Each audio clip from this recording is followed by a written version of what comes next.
अस्सलामु अलैकुम friends welcome to my YouTube channel basics of English grammar. Friends, आज की इस वीडियो में हम डिस्कस करेंगे रिफ्लेक्सिव प्रोनाउन और एम्फेटिक प्रोनाउन को और इन दोनों के डिफरेंसेस को कि इन दोनों में क्या डिफरेंसेस है, क्या फ़र्क है। तो सबसे पहले मैं यहाँ पे रिफ्लेक्सिव प्रोनाउन का डेफिनेशन लिखता हूँ।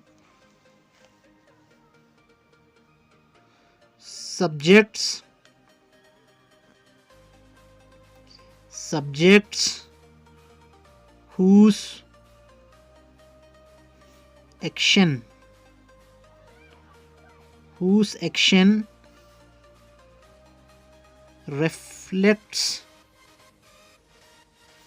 reflects on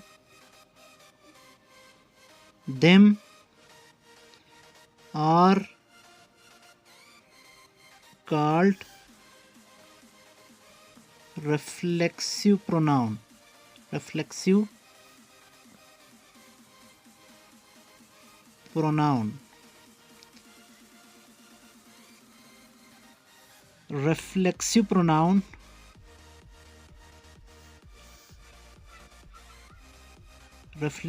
pronoun work as an object for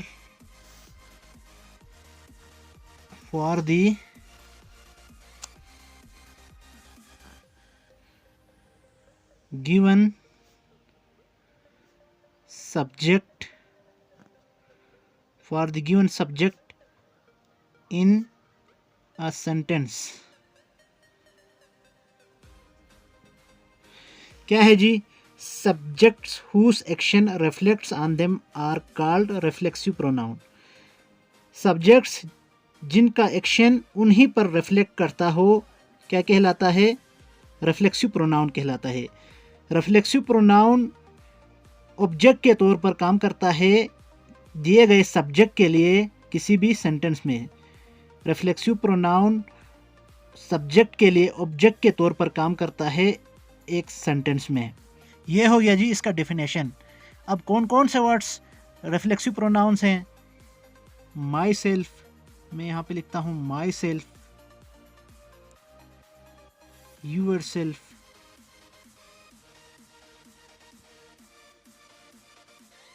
himself, herself, अच्छा itself,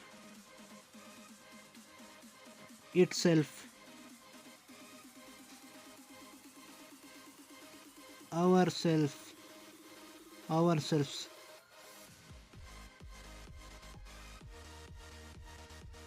themselves। ये सारे क्या है जी?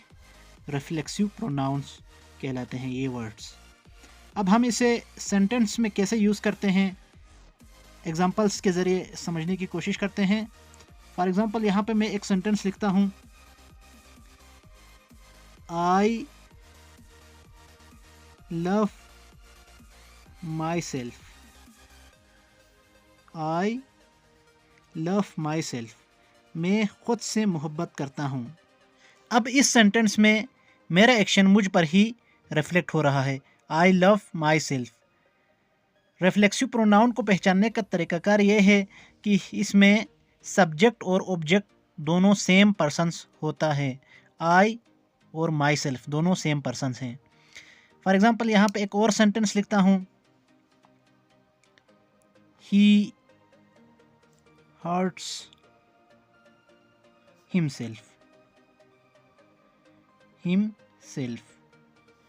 वो ख़ुद को तकलीफ़ देता है। तो इस सेंटेंस में भी ही का एक्शन उसी पर रिफ्लेक्ट हो रहा है, उसका एक्शन उसी पर रिफ्लेक्ट हो रहा है और हिमसेल्फ यहाँ पे ऑब्जेक्ट के तौर पर काम कर रहा है और दोनों सेम पर्सन्स भी है, ही और हिमसेल्फ दोनों सेम पर्सन्स हैं। ये हो गया जी रिफ्लेक्सिव प्रोनाउंस। अब हम आते हैं एम्फेटिक प्रोनाउन की तरफ। तो एम्फेटिक प्रोनाउन का definition,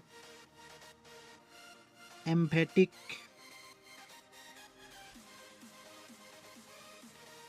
emphatic pronouns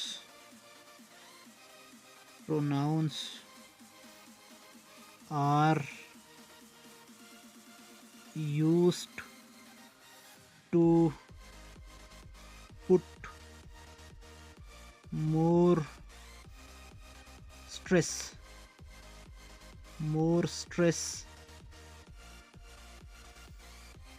over the subject.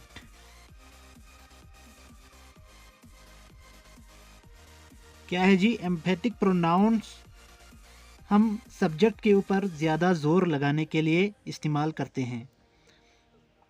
अब कौन कौन से वर्ड्स एम्फेटिक प्रोनाउंस हैं? तो ये सेम रिफ्लेक्सिव प्रोनाउन, जो वर्ड्स रिफ्लेक्सिव प्रोनाउन है वही एम्फेटिक प्रोनाउन भी हैं। तो उसमें myself, yourself, himself,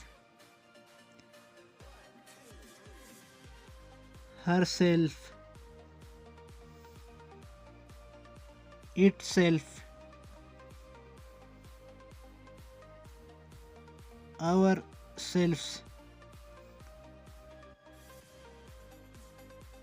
themselves, ये सेम रिफ्लेक्सिव प्रोनाउन की तरह है।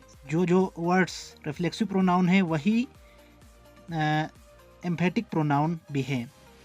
अब यूज़ करने का तरीक़ाकार अलग है। जो रिफ्लेक्सिव प्रोनाउंस है वो सेंटेंस में एज ए ऑब्जेक्ट इस्तेमाल होता था। अब ये सेंटेंस में सब्जेक्ट के ऊपर ज़ोर लगाने के लिए, ज़ोर देने के लिए इस्तेमाल होते हैं। फॉर एग्ज़ाम्पल यहाँ पे मैं एक सेंटेंस लिखता हूँ, ही हिमसेल्फ